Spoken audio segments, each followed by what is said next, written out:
Hello दोस्तों, wifi Shriram में आपका स्वागत है। आज हम मेमोरी के बारे में बात करेंगे। आज मेमोरी के टॉपिक को कंप्लीट करेंगे। देखिए, 2-3 वीडियो में हमने मेमोरी के बारे में हमने बात की थी कि मेमोरी क्या होती है, किस टाइप के अपने क्वेश्चन बनते हैं मेमोरी के, उनके बारे में हमने बात की थी। आज हम मेमोरी से रिलेटेड और क्वेश्चंस के बारे में बात करेंगे कि और मेमोरी से कहाँ से क्वेश्चन बनते हैं उनके बारे में बात करते हैं। लास्ट वीडियो में मैंने आपको मेमोरी के बारे में बताया था कि मेमोरी की सेकेंडरी मेमोरी अपनी चल रही थी। सेकेंडरी मेमोरी मैंने आपको मैग्नेटिक टैप थी, मैग्नेटिक डिस्क थी और ऑप्टिकल डिस्क थी, इन सब के बारे में बताया था। इनसे कैसे क्वेश्चन बनते हैं वो इनके बारे में बताया था। इनके अलावा और देखिएगा एग्जाम में और क्वेश्चन कहाँ से बनते हैं मेमोरी से, उनके बारे में बात करें तो देखो यहाँ पे ये एक शब्द लिखा है वॉर्म। इस वॉर्म के बारे में एग्जाम में क्वेश्चन पूछा जाता है, काफ़ी दफ़ा आ जाता है कि वॉर्म की फुल फॉर्म क्या होती है। तो वॉर्म की बात करें तो वॉर्म का मतलब होता है राइट वंस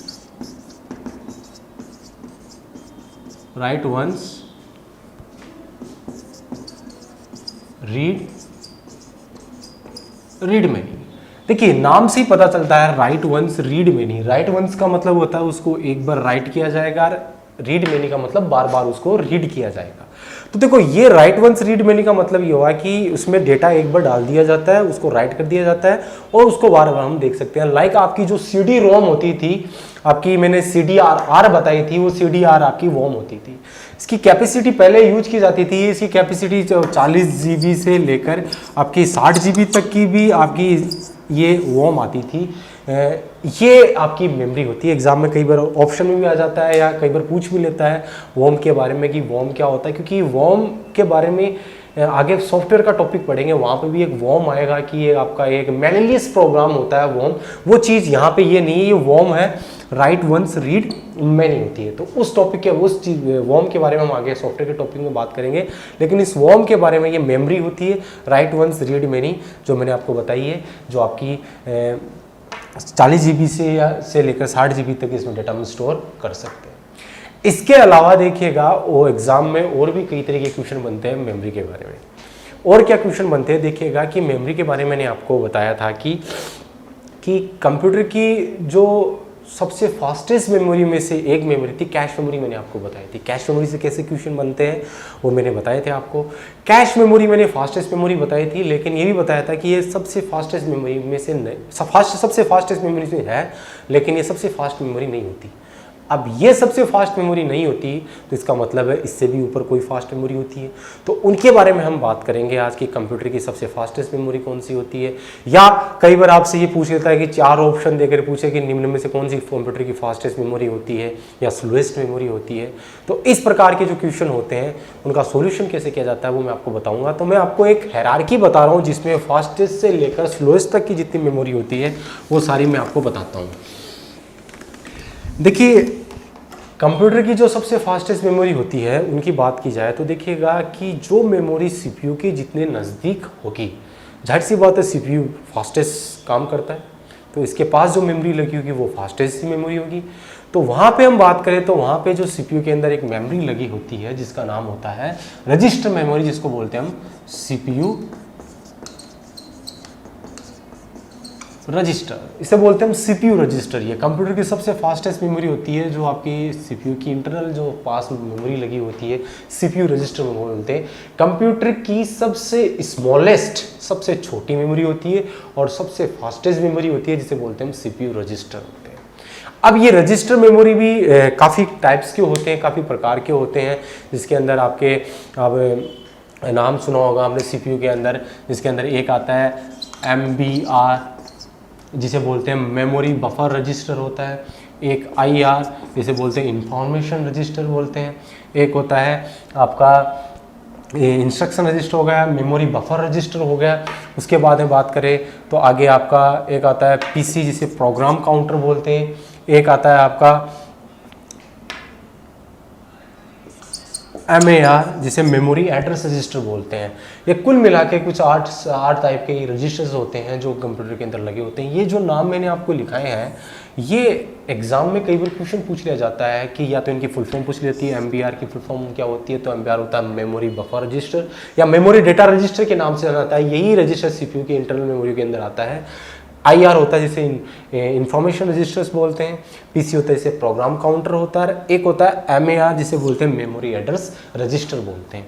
अब इनकी मैकेनिज्म कुछ और अलग होती है, लेकिन मैं इतना डीप नहीं जाऊंगा आपको कि इनकी जो किस प्रकार से डेटा को स्टोर करते हैं, किस प्रकार से यहाँ पे प्रोसेस होती है, इनके बारे में आपको ज़्यादा डीप नहीं बता पाऊंगा मैं, क्योंकि ये आपके सिलेबस के अकॉर्डिंग जो बात की जाए तो आपको ये इनके बारे में पता होना चाहिए कि ये आपके मेमोरी रजिस्टर होते हैं, इसके अंदर ये इनकी फुल फॉर्म और इनके बारे में आपको पता होना चाहिए।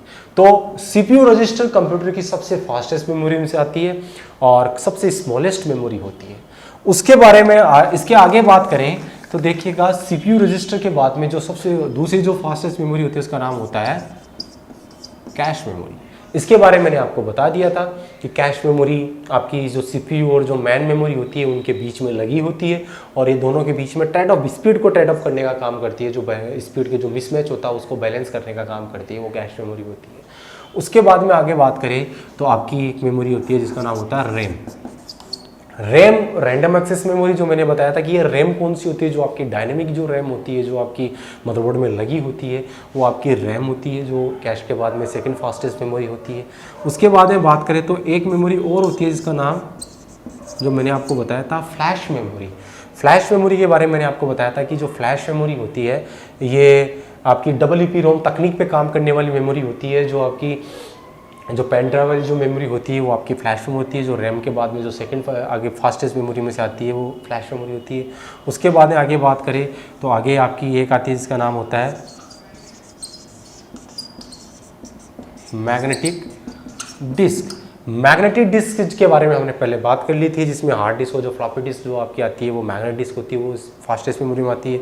उसके बाद आगे बात करें तो एक होती है इसका नाम है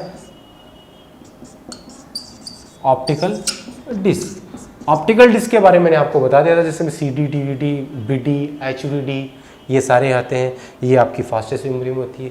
तो ये जो मैंने आपके सामने जो क्रम लिखाया है जिसमें CPU registers, cache memory, RAM, flash memory, magnetic disk, optical disk, ये फास्टेस्ट मेमोरी में से एक क्रम है जो ऊपर से नीचे तक आपका घटता हुआ क्रम है। इसके अलावा देखिएगा आगे बात करें तो एक मेमोरी और होती है जो इनसे भी सबसे स्लोएस्ट होती है, जिनकी बात करें तो एक मैंने आपको बताया था मैग्नेटिक टैप। मैग्नेटिक टैप आपकी इनसे स्लोएस्ट मेमोरी होती है। क्यों स्लोएस्ट मेमोरी होती है इनके बारे में मैंने आपको बताया था, क्योंकि ये मेमोरी क्या होती है आपकी सीक्वेंशियल एक्सेस होती है, क्योंकि इनमें डेटा को जिस क्रम में लिखा होता है उन्हें उसी क्रम में ही प्राप्त किया जाता है, इसलिए स्लोएस्ट मेमोरी में आती है। तो ये जो मैंने आपको क्रम लिखाया है, इस क्रम की बात की जाए तो ऊपर से नीचे की तरफ जाते हैं तो जो आपकी स्पीड होती है वो क्या हो जाती है, आपकी कम हो जाती है। अब स्पीड कम हो जाती है तो इनकी जो प्राइस होती है वो प्राइस भी क्या हो जाती है, इनकी कम हो जाती है। तो ये आपके एक फास्टेस्ट मेमोरी का क्रम है। आपसे पूछे कि कंप्यूटर की सबसे फास्टेस्ट मेमोरी, या 4 ऑप्शन देकर आपसे पूछे कि इनमें से कौन सी सबसे फास्टेस्ट मेमोरी होती है, कौन सी स्लोएस्ट मेमोरी होती है, उनके बारे में हम आसानी से कर सकते हैं। तो ये मैंने आपको बताया, ठीक है। अब यहाँ पे मैंने आपको एक चीज़ और बताई थी कि कंप्यूटर मेमोरी के अंदर 2 शब्द होते हैं, एक तो होता है वोलेटाइल और एक होता है नॉन वोलेटाइल। देखिए यहीं पे मैं एक चीज़ क्लियर कर देता हूँ कि देखिए वोलेटाइल मेमोरी की बात करें तो देखिएगा कि जो CPU रजिस्टर होते हैं वो मेमोरी कौन सी होती है, आपकी वोलेटाइल मेमोरी होती है। वोलेटाइल मेमोरी होती है। वोलेटाइल का मतलब मैंने आपको बताया था, जो नष्ट होने वाली थी, इलेक्ट्रिसिटी रहती है तब तक उसमें डेटा रहता है, इलेक्ट्रिसिटी ना रहने पर डेटा नहीं रहता है। अस्थायी प्रकृति की मेमोरी आती है आपकी CPU रजिस्टर के अंदर, जिसे वोलेटाइल मेमोरी बोलते हैं, ठीक है। कैश मेमोरी मैंने पहले बता दिया, ये भी क्या होती है, वोलेटाइल मेमोरी होती है। रैम होती है, ये भी क्या होती है, आपकी वोलेटाइल होती है।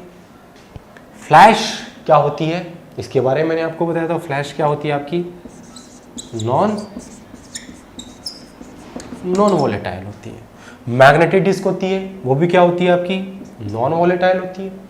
ऑप्टिकल डिस्क होती है, वो भी क्या होती है, आपकी नॉन वोलेटाइल होती है। और मैग्नेटिक टैप होती है, वो भी क्या होती है, नॉन वोलेटाइल होती है, क्योंकि ये सारी सेकेंडरी मेमोरी कैटेगरी में आती है। तो ये सारी आपकी नॉन वोलेटाइल यानी स्थायी प्रकृति की मेमोरी होती है। तो ये जो मैंने आपके सामने जो हायरार्की बनाई है, ये आपकी कंप्यूटर सिस्टम की मेमोरी होती है। इनमें फास्टेस्ट से लेकर स्लोएस्ट तक की मेमोरी मैंने आपको बताई। एग्जाम में क्वेश्चन पूछे कि किसी तरीके से आप क्वेश्चन आए तो आप आसानी से इसको क्वेश्चन को सोल्व कर सकते हो। तो ये यहाँ पे एक छोटा सा टॉपिक था मेमोरी से, कि मेमोरी की फास्टेस्ट से लेकर स्लोएस्ट मेमोरी कौन सी होती है, जो मैंने आपको बताया। इनके अलावा इनके अलावा भी मेमोरी से और भी कई तरीके के क्वेश्चन बनते हैं। वो क्वेश्चन क्या बनते हैं देखिएगा कि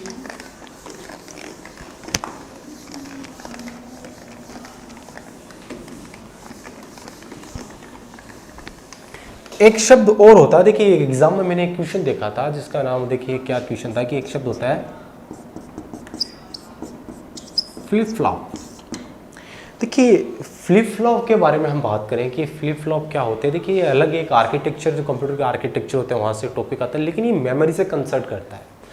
क्यों कंसर्ट करता है? क्योंकि ये होते क्या है, ये एक लॉजिकल सर्किट्स होते हैं। जो आपके जितने भी लॉजिकल सर्किट्स होते हैं, देखिए लॉजिकल सर्किट्स की बात की जाए तो एक टॉपिक बनता है लॉजिकल गेट्स। कई बार सीधा क्वेश्चन आ जाता है लॉजिकल गेट क्या होते हैं। तो बेसिकली जो लॉजिकल गेट के बारे में मैं आपको बता दूं, देखिए लॉजिकल गेट होते हैं जो तार्किक जो गणनाएं करने का काम करते हैं, जिसके अंदर आपके लॉजिकल गेट में एक तो आता है आपका एंड आता है, एक आता है आपका और आता है, एक आता है आपका नॉट आता है। ये आपके लॉजिकल गेट होते हैं। एंड को हम इस सिंबल से इंडिकेट करते हैं, और को हम पाइप साइन से %, बोलते हैं, ये पाइप साइन होता है, और नॉट होता है एक्सक्लेमेटरी सिंबल, ये नॉट वाला होता है। एग्जाम में कई बार क्वेश्चन पूछ लिया जाता है कि लॉजिकल गेट क्या होते हैं, तो लॉजिकल गेट आपका एंड आपका लॉजिकल गेट होता है, और आपका लॉजिकल गेट होता है, और नॉट आपका लॉजिकल गेट होता है। ये आपके लॉजिकल गेट होते हैं 3। इनके अलावा 2 गेट और होता है, एक होता है नैंड और नॉर। ये 2 गेट होते हैं, इन 2 गेट को बोला जाता है यूनिवर्सल गेट। इनको यूनिवर्सल गेट बोलते हैं। यूनिवर्सल गेट क्यों बोलते हैं? कि इन 2 गेट के द्वारा हम किसी भी लॉजिकल गेट्स को हम बना सकते हैं। देखिए कईयों को ये सोच रहे हैं कि ये क्या बीच के अंदर ये अपना टॉपिक आ गया है लॉजिकल गेट वाला। ये मैं क्यों बताना चाह रहा हूँ, क्योंकि ये जो फ्लिप फ्लॉप होते हैं इन्हीं से ये बने होते हैं। अब ये लॉजिकल गेट होते हैं, इनको लॉजिकल सर्किट्स बोलते हैं। गेट होते हैं जिनके द्वारा आपकी जो बिट्स होती है उन बिट्स को स्टोर किया जाता है, मेमोरी से रिलेटेड होता है। क्योंकि ये चीज़ मैंने क्यों बताई, क्योंकि एग्जाम में सीधा क्वेश्चन आता है, इतना ही क्वेश्चन पूछेगा निम्न में से लॉजिकल गेट कौन सा होता है। तो लॉजिकल गेट होता है आपका एंड होता है, एक आपका और होता है, एक आपका नॉट होता है। यूनिवर्सल गेट की बात की जाए, जो आपके अभी एक एग्जाम लगी थी, LDC की एग्जाम थी, वहाँ पे एक क्वेश्चन भी आया था कंप्यूटर से कि लॉजिकल गेट कौन से होते हैं, निम्न से लॉजिकल गेट। तो आपका नैंड और नॉट दे रखा था ये उसके अंदर ऑप्शन में था, वो बिल्कुल सही आंसर था। इसमें नैंड और नॉट था। इनको यूनिवर्सल गेट बोलते हैं क्योंकि इन 2 गेट के द्वारा इन सभी गेटों का इम्प्लीमेंटेशन हम कर सकते हैं, तो इनको यूनिवर्सल गेट कहते हैं। तो ये गेट आपका जो एक छोटा सा टॉपिक था गेट्स के बारे में, और भी इनमें बहुत सी चीज़ें बताने के लिए, लेकिन हम इतना आगे डीप नहीं जाएंगे। आपको इतना पता होना चाहिए कि लॉजिकल गेट्स कौन से होते हैं और यूनिवर्सल गेट कौन से होते हैं, जो मैंने आपको बताया। अब ये फ्लिप फ्लॉप होते हैं, ये लॉजिकल सर्किट्स होते हैं जो इनसे बने होते हैं, इनमें बने होते हैं। ये जो आपके लॉजिकल एंड गेट होता है उसमें भी फ्लिप फ्लॉप लगे होते हैं, और में भी फ्लिप फ्लॉप लगे होते हैं, सब में फ्लिप फ्लॉप लगे होते हैं। करते क्या है, ये आपके जो कंप्यूटर सिस्टम में बिट्स होती है उन बिट्स को स्टोर करने का काम करते हैं। तो ये यहाँ से क्वेश्चन पूछा जाता है कि फ्लिप फ्लॉप होते हैं वो क्या करते हैं। तो फ्लिप फ्लॉप एक लॉजिकल सर्किट होते हैं जो आपकी 1 बिट डेटा होता है, उस 1 बिट डेटा को स्टोर करने का काम करता है। लॉजिकल सर्किट होते हैं और 1 बिट डेटा को स्टोर करने का काम करते हैं। ये एग्जाम में क्वेश्चन पूछा गया था। तो फ्लिप फ्लॉप के बारे में clear, flip flop logical circuit होते हैं और 1 बिट डेटा को स्टोर करने का काम करते हैं। लॉजिकल सर्किट में बने होते हैं वो लॉजिकल गेट्स होते हैं। लॉजिकल गेट्स में आपका एंड आता है, और आता है, नॉट आता है, और इन 3 सब का इम्प्लीमेंटेशन आपके यूनिवर्सल गेट होते हैं जिनका होता है नैंड और नॉर होता है। इन्हीं से आपके ये सारे के सारे बना सकते हैं, इनको यूनिवर्सल गेट के नाम से जाना जाता है। तो यहाँ पे ये एक छोटा सा क्वेश्चन और बनता था फ्लिप फ्लॉप के बारे में। ये फ्लिप फ्लॉप के बारे में मैंने आपको बताया। इसके अलावा भी आगे हम बात करें तो देखिएगा कि आपके मेमोरी से देखिएगा और भी कई तरीके के क्वेश्चन बनते हैं। वो क्वेश्चन क्या बनते हैं कि देखिए एक मेमोरी और होती है जिसको हम जानते हैं, एक नाम और होता है, इसका नाम होता है रेड। देखिए ये रेड होता है, इसके बारे में एग्जाम में क्वेश्चन बहुत बार आ चुका क्वेश्चन है कि पहला क्वेश्चन तो आपसे पूछा जाता है कि इस रेड की फुल फॉर्म क्या होती है। रेड की फुल फॉर्म क्या होती है? रेड की फुल फॉर्म होती है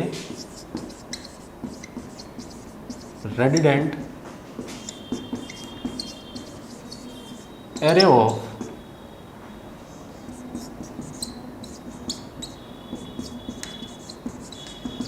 inexpensive disk, redundant array of inexpensive disk होती है। कई बार इस इनएक्सपेंसिव की जगह आपको इंडिपेंडेंट मिल जाता है, तो दोनों सही है। रेडंडेंट एरे ऑफ इनएक्सपेंसिव या इंडिपेंडेंट डिस्क के नाम से जाना जाता है रेड के बारे में। अब इसको मैंने क्यों बताया मेमोरी के बारे में, क्योंकि ये भी एक तरीके की टेक्नोलॉजी होती है जो डेटा को स्टोर करने का काम किया जाता है इसके अंदर। तो redundant array of inexpensive disk होती है या इंडिपेंडेंट डिस्क होती है, इसका प्रयोग कहाँ किया जाता है? तो इसका प्रयोग ट्रिलियंस ऑफ बाइट्स यानी बहुत बृहत मात्रा में डेटा को स्टोर करने के लिए इस टेक्नोलॉजी का प्रयोग किया जाता है। जो आपके जहाँ पे डेटा बहुत ज़्यादा हो, डेटा को आपको सिक्योर करना हो, डेटा को आपको फास्ट एक्सेस करना हो, तो ऐसी जगह पे आपके रेड टेक्नोलॉजी का प्रयोग किया जाता है। इसे रेडंडेंट एरे ऑफ इनएक्सपेंसिव या इंडिपेंडेंट डिस्क के नाम से जाना जाता है। यहाँ पे दो टेक्नोलॉजी होती है, एक तो होती है मिररिंग और एक होती है स्ट्रिपिंग। देखिए मिररिंग और स्ट्रिपिंग के बारे में बात करें तो देखिए मिररिंग का मतलब क्या होता है कि इस टेक्नोलॉजी में क्या किया जाता है कि सिक्योर भी है एक तरीके से, फास्टेस्ट भी होती है और रिलायबल भी होती है। क्यों होती है? क्योंकि यहाँ पे क्या होता है कि डिस्क में जो डेटा होते हैं ना, तो इसमें क्या होता है कि जो आपकी बहुत सारी जो फिजिकल डिस्क होती है उन डिस्क को एक मिक्स बनाकर एक लॉजिकल यूनिट बना दी जाती है। यानी बहुत सारी जो आपकी डिस्क होती है उन डिस्क को लेकर एक सिंगल लॉजिकल यूनिट बना दी जाती है। सिक्योर क्यों है? सिक्योर के इसमें की डेटा होता है वो आपकी एक डिस्क में तो स्टोर रहता ही है, उसके साथ साथ आपकी जितने भी फर्दर जो डिस्क लगा रहे उनमें सब में वो डेटा रहता है। एक डिस्क में डेटा गया तो बाकी सारे डिस्क में वो डेटा आपको मिल जाता है। इस प्रोसेस को बोलते हैं मिररिंग के नाम से जाना जाता है। तो ये रेड एक टेक्नोलॉजी होती है जो डेटा को रिलायबल बनाने का काम करती है। जो आपके जितने भी आपके बड़े बड़े जो आपके डेटाबेस होते हैं, फेसबुक के, आपके गूगल के, उनके होते हैं, तो वहाँ पे जो डेटा जो स्टोर किया जाता है वो यहीं पे ऐसी टेक्नोलॉजी यूज की जाती है जहाँ पर रेड होता है, redundant array of inexpensive disk के अंदर स्टोर किया जाता है। तो वहाँ पे डेटा सिक्योर होता है। और एक प्रोसेस और होती है इसके अंदर, स्ट्रिपिंग की प्रोसेस होती है। तो स्ट्रिपिंग प्रोसेस क्या होता है कि वहाँ पे आपकी डेटा अलग अलग जगह ना स्टोर करके आपको एक यूनिट के अंदर डेटा स्टोर रहता है कि वहाँ से डेटा को आसानी से और फास्टेस्ट तरीके से एक्सेस किया जाता है, वो आपकी स्ट्रिपिंग होता है। तो मिररिंग और स्ट्रिपिंग दो प्रोसेस होती है, वो आपकी रेड के अंदर होती है। ये मैंने क्यों बताया? क्योंकि एग्जाम में इसकी फुल फॉर्म पूछी जाती है। तो redundant array of inexpensive disk या redundant array of independent disk के नाम से जाना जाता है। इसका प्रयोग कई trillions of byte data store करने के लिए इनका प्रयोग किया जाता है। बहुत सारी फिजिकल ड्राइव्स को कंबाइंड करके एक लॉजिकल यूनिट बनाई जाती है, वो आपका रेड सिस्टम होता है। ठीक है, रेड के बारे में पता चल गया। उसके बारे में आगे बात करें तो देखिएगा मेमोरी से एक क्वेश्चन और बनता है कि कई बार आजकल ऐसा क्वेश्चन में आया भी है एग्जाम के अंदर, एक दो एग्जाम में मैंने देखा भी है कि एक और मेमोरी होती है, एक्चुअल में एक प्रोसेस होती है, इसका नाम होता है क्लाउड स्टोरेज। क्लाउड स्टोरेज के बारे में देखिएगा लेटेस्ट टेक्नोलॉजी है और ये पता होना चाहिए क्लाउड स्टोरेज क्या होता है, क्योंकि ये क्वेश्चन पूछा भी गया है एग्जाम के अंदर। क्लाउड स्टोरेज, देखिए क्लाउड का मतलब होता है आपके बादल, और बादल स्टोरेज यानी बादलों के अंदर डेटा को स्टोर किया जाता है। वैसे इसका मतलब ये नहीं होता है, इसका एक्चुअल जो मीन होता है, देखिए ये टेक्नोलॉजी कहाँ यूज की जाती है। जो आपके ऑनलाइन स्टोरेज जो होता है वो आपका क्लाउड स्टोरेज होता है। डिजिटल स्टोरेज या ऑनलाइन स्टोरेज जो होता है वो आपका क्लाउड स्टोरेज होता है। कहाँ इसका यूज किया जाता है? तो देखो कि आपने देखा होगा कि आपके फेसबुक चलाते हो, तो फेसबुक के अंदर आपका जो कन्वर्सेशंस आते हैं, आपके जो जीमेल के अंदर आपके मेल्स आते हैं, तो वो आपके डिवाइस के अंदर आप देखते हो, उनको चलाते हो, लेकिन वो डेटा आपके डिवाइस के अंदर स्टोर थोड़े रहते हो। फिर भी आप जैसे आप कंप्यूटर को ऑन करते हो तो आपको डेटा जो आपके कन्वर्सेशन होते हैं वो यूं की यूं मिल जाते हैं। इसका मतलब वो कहीं ना कहीं तो स्टोर रहते। तो जहां वो स्टोर रहते हैं उस स्टोरेज लोकेशन को बोलते हैं हम क्लाउड स्टोरेज बोलते हैं। आपको कभी मोबाइल फ़ोन में भी आपने देखा होगा कि आपको एक ऑप्शन मिलता है गूगल ड्राइव या ड्रॉप बॉक्स के नाम से जाना जाता है, गूगल ड्राइव। तो वो गूगल ड्राइव क्या होता है? वो क्लाउड स्टोरेज ही होता है। आपके डिवाइस में वो डेटा नहीं रहता, लेकिन एक ऐसी लोकेशन बना रखी है, जितने भी आपके गूगल ने, फेसबुक ने या उन्हें सब ने ऐसी फैसिलिटी बना रखी है कि आप ऑनलाइन उस डेटा को स्टोर कर सकते हो। इस प्रकार की जो लोकेशन होती है उस लोकेशन को क्या बोलते हैं? क्लाउड स्टोरेज बोलते हैं। एग्जाम में क्वेश्चन पूछा गया था एक क्लाउड स्टोरेज का, जो एक एग्जांपल पूछा गया था कि कौन कौन से क्लाउड स्टोरेज आते हैं। तो एक मैंने बताया था ड्रॉप बॉक्स और एक होता है गूगल ड्राइव। गूगल ड्राइव और ड्रॉप बॉक्स होते हैं बेसिकली बहुत ज़्यादा यूज होने वाले। उस जगह को हम क्लाउड स्टोरेज के नाम से जाना जाता है कि जहाँ पे आपके ऑनलाइन जो डेटा स्टोर किए जाते हैं उस लोकेशन को हम क्लाउड स्टोरेज बोलते हैं। बेसिकली इनमें एग्जांपल मैंने आपको बताया था, इसमें एक ड्रॉप बॉक्स और एक गूगल ड्राइव आते हैं जो आप बेसिकली आप अपने सेल फोन में डेस्कटॉप पे जहाँ पे आप देखते हो उसको क्या बोलते हैं, हम क्लाउड स्टोरेज के नाम से जाना जाता है। तो ये अपनी मेमोरी का टॉपिक था और यहाँ पे अपना मेमोरी का टॉपिक कंप्लीट होता है। आगे हम नेक्स्ट वीडियो में अगला टॉपिक लेके आएंगे। आज के लिए इतना ही। जय श्री राम।